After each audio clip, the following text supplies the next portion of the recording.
This week on the World on Water, Giovanni Soldini's new Maserati, a MOD70 Tri Maserati. The 52's Super Series in Costa Smerelda. Pantaenius Yacht Insurance presents Skip Novak Storm Sailing. The JP Morgan Asset Management Round the Island Race. The Fiji Fizz Festival 18-foot Championships final day. And the course for the 2017-18 Volvo Ocean Race round the world. Giovanni Soldini and the Maserati Multi-70 is back on the water at its team base in Lorient in Brittany. Looking absolutely pristine, the futuristic trimaran, which stretches for 21.2 metres in length and 16.8 metres in its beam, is primed for the new ocean challenges Giovanni Soldini has planned for his crew.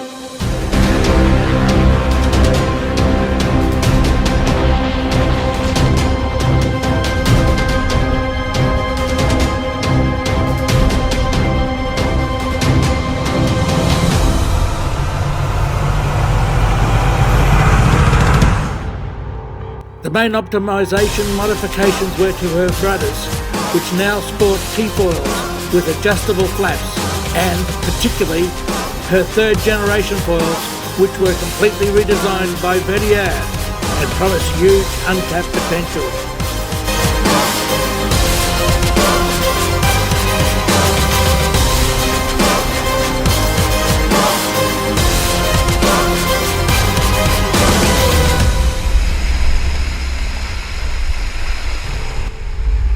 Giovanni said that in early April they had a few spins on the water with Team Gitana, and she was absolutely fantastic and made supersonic speeds.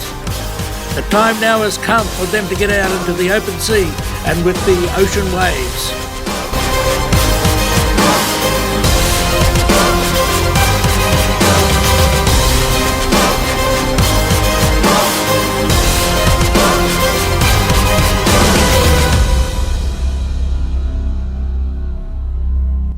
He said he can't wait for it.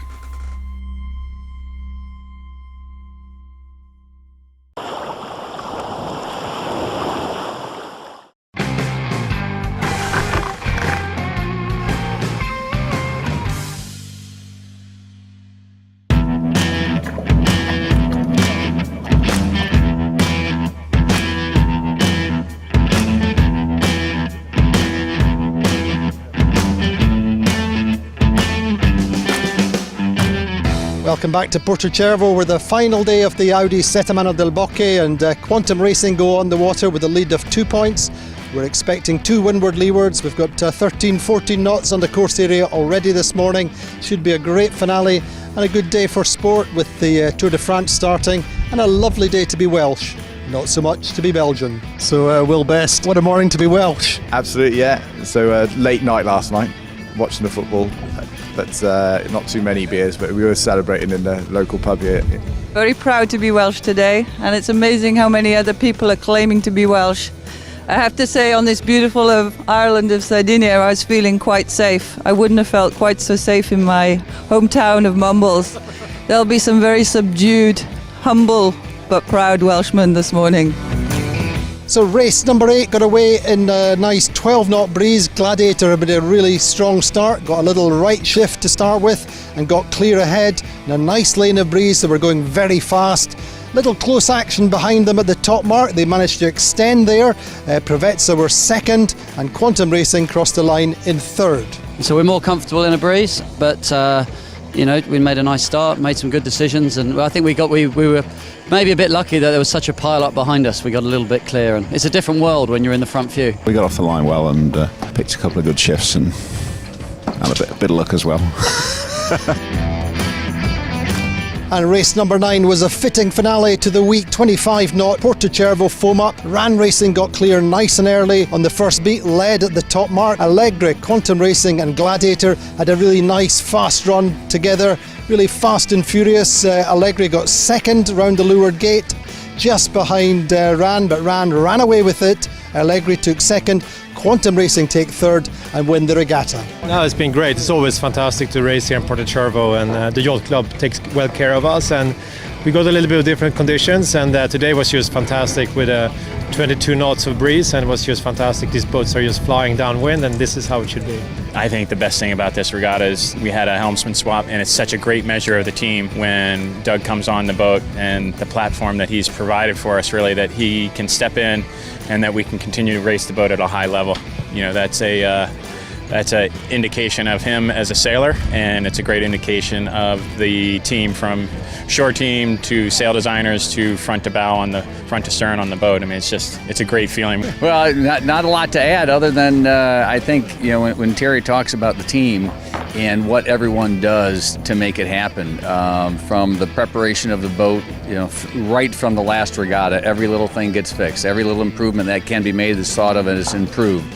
And then the boat's put together and it's tested and retested. And then when you get out on the water, all those adjustments, all those improvements come together, and then everybody executes. You know, I was saying, as the wind comes up, you know, in years past, you'd be terrified of conditions like that.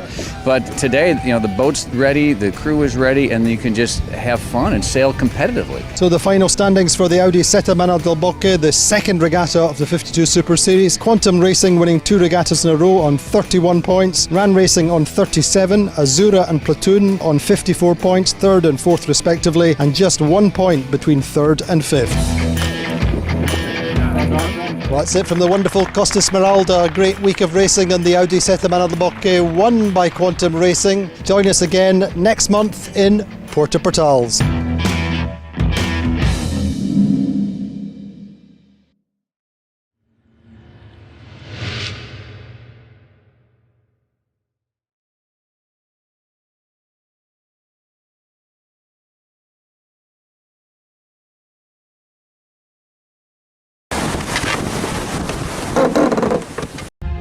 Pantaenius Yacht Insurance presents Skip Novak Storm Sailing.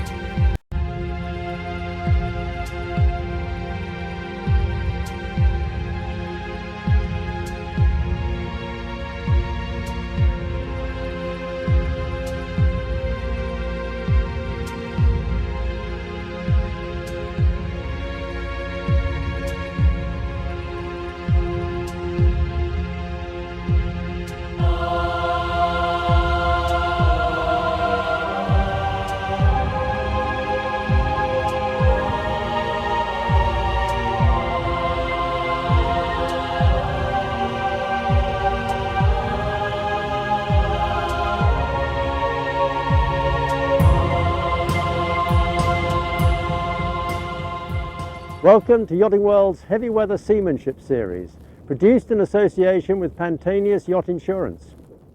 We're heading out in some pretty fresh conditions today, so we're checking out our reefing systems.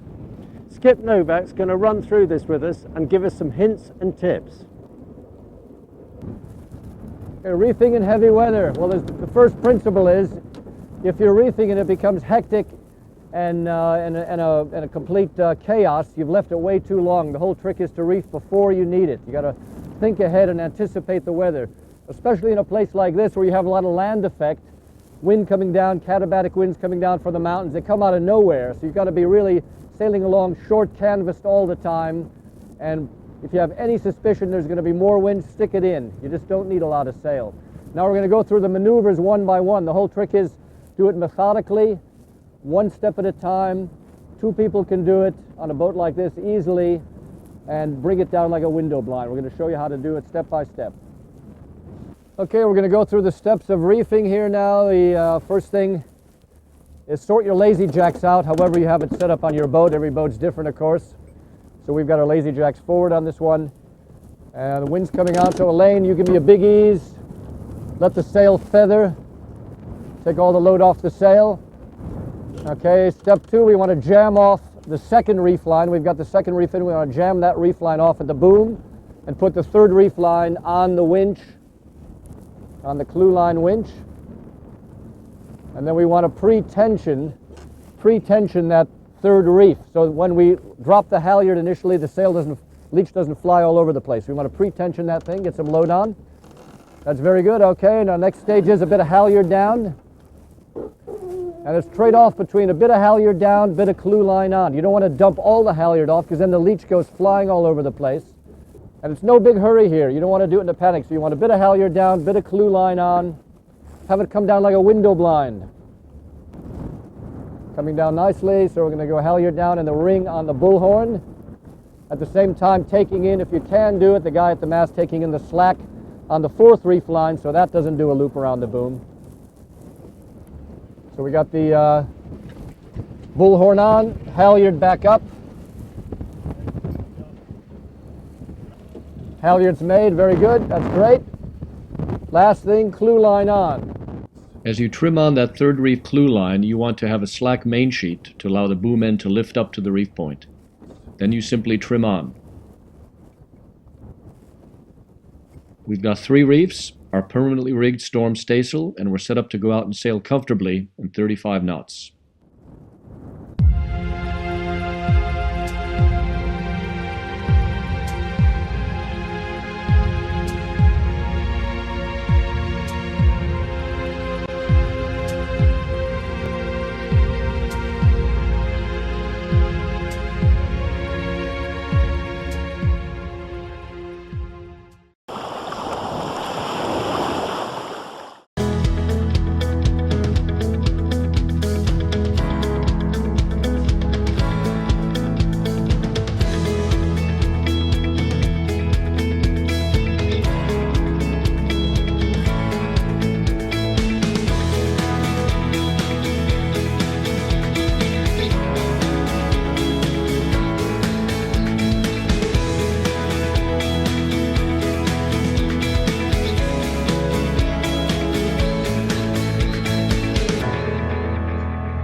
Now, Leopard has the monohull record set 3 years ago of 3 hours, 43 minutes and 50 seconds. Is this a record-breaking year, man?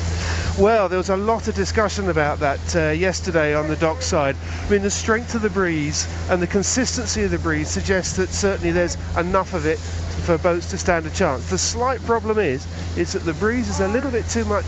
Here comes the gun, I think. I'll just pause. There we go, started. Mickey Mouse is waving his hand around the screen now on my watch. The problem with the record, whether it's going to be a record-breaking year or not, is that the breeze is in the southwest, which means that the fleet has to beat down the western Solent and put in quite a few tacks to get out. That will slow their progress down a bit. A classic record-breaking wind direction would be somewhere from the northwest so that they can reach out of the Solent at high speed, not have to put any tacks in, and pretty much reach all the way around the island. That doesn't look like being the case today, but people like Mike Slade on Leopard and others who've scorched around this island at breakneck speeds weren't ruling out the possibility of breaking a record. And there is the start. All clear. And they're all clear, and the JP Morgan Asset Management Round the Island race is underway with Lady Marissa leading over the line here at the squadron. Further out we've got Invictus with its yellow sail numbers, Pace a little bit behind her, and Rebellion's had a good start as well, 741 also. Hooligan, the 7th, Nigel Wakefield, great start in as they head towards the green. Oh right. Well, I think it paid with the class 40, sorry, not the class 40, with the fast 40 fleet. It probably paid to start a third of the way out from the squadron, looking at the way the boats are crossing now. So there wasn't a massive gain right in on the shore, but it's very interesting to see that Leopard, meanwhile, right out the other end of the line, is still doing really well. You can see she's sailing against the tide, but even so, she's powering through. She is over twice the size of the fast 40s, I have to say. But she's made a very nice clean start out there, and the other advantage for her is it means that from that pin end of the line she'll have to put in fewer tacks to get out through the needles, and as Mike Slade was telling us yesterday, that will be key to, or part of the key to actually trying to break his own record. And got a reef in as well. And a refit, yes, it was painted, a paint job, and the whole boat was refitted, but also it's got this bigger mainsail, longer boom, and more sail area, more power. And well, this is one of their early outings, so I suspect they're probably taking it a little bit easy just to start with. So here we go for the starters in the fifth start for Group 4 in the Island Sailing Club rating. Now there's a hand individual recall.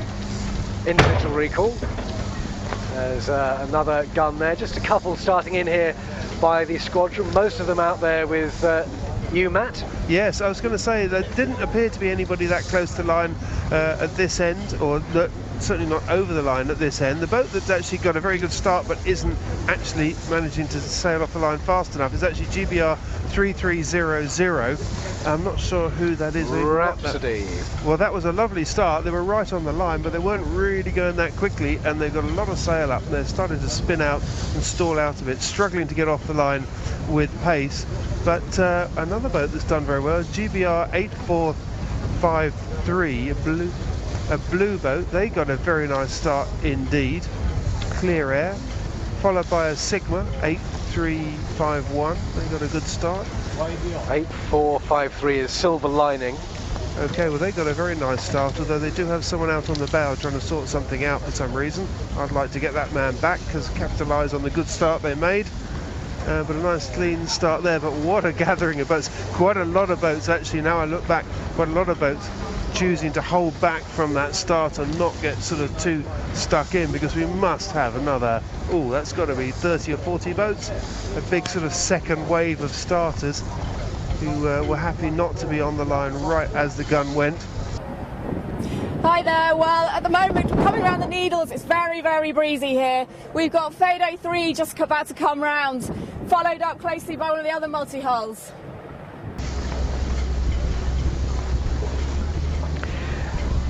There we are, Fado just going round past the lighthouse at the Needles, and great sight there, splashing away in the and it's about to get splashier as well as they turn left.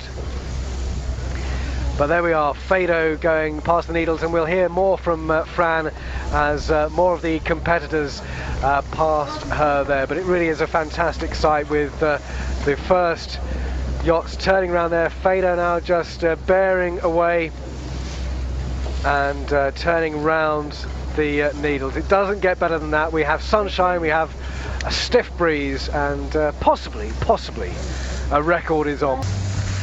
Yeah, and we've got eyeballs on that now as they cross the line. Can you hear a little hooter or a gun? There's Fado crossing the line. The 2016 JP Morgan Asset Management round the island race. Line winner there, line honours for Fado. The picture at the Needles gets busier and busier. Lots of yachts going around the Needles now, and it does look a lovely day's. Well, from a distance it looks like a beautiful day's racing, but of course, as we heard from Mike, it's pretty lumpy once you, well, even before you turn that corner. But now they are turning left around the lighthouse at the Needles, the westerly point of the Isle of Wight, and heading down the southern coast of the Isle of Wight. But quite a few yachts now making the turn, and we'll be tracking the trackers too. Leopard, Mike was saying, about 10 minutes away, so we'll keep an eye on her. But more than 1,500 boats taking part this year in the JP Morgan Asset Management Round the Island Race. 16,000 competitors, and that really is a fantastic sight in the sunshine. She's now just coming into, it's getting quite lumpy chasing her in, but she's now just 3 or 4 boat lengths away from the finish. As a gust comes on, the boat accelerates and heels, but they're going to be crossing the line. This will be the first monohull in this year's JP Morgan Round the Island Race. Just half a boat length to go. There goes Leopard. Bow just crosses. No, actually, beg your pardon, wrong boat. She's just coming onto the line now. It's got about a boat length to go. Big gust still as they come across that line. And then now just within meters. Yep, the hands go up, and hands go up on board. They're waving to the committee vote, thanking them, and that is the first monohull in this year's Round the Island race. Mike Slade's Leopard.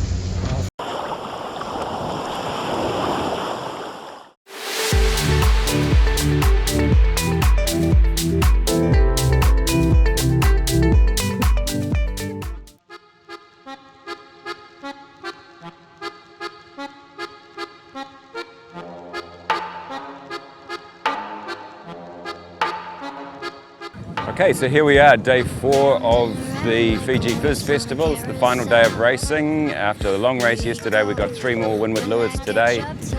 Decent breeze has come in. It's looking like anywhere from 13 to 18 knots from the south-southeast. Boys have all gone to the small rigs today, number 2 rigs, and so it should be a great way to finish the regatta.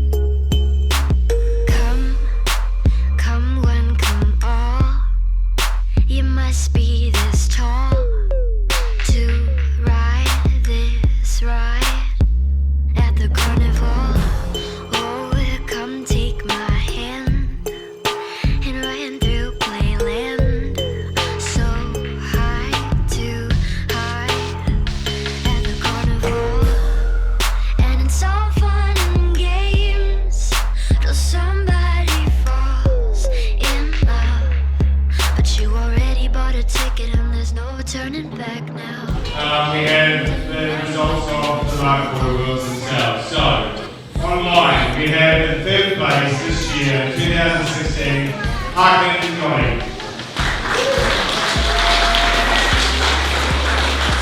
And in 2nd place, we have Furlong Fisher.